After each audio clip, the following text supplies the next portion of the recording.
أعوذ بالله من الشيطان الرجيم. بسم الله الرحمن الرحيم. سبح لله ما في السماوات وما في الأرض وهو العزيز الحكيم.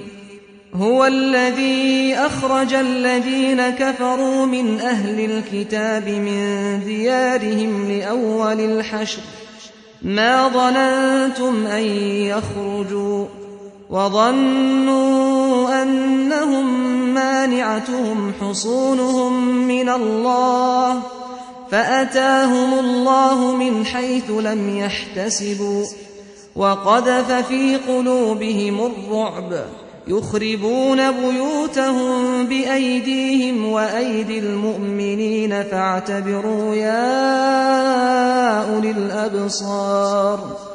ولولا أن كتب الله عليهم الجلاء لعذبهم في الدنيا ولهم في الآخرة عذاب النار.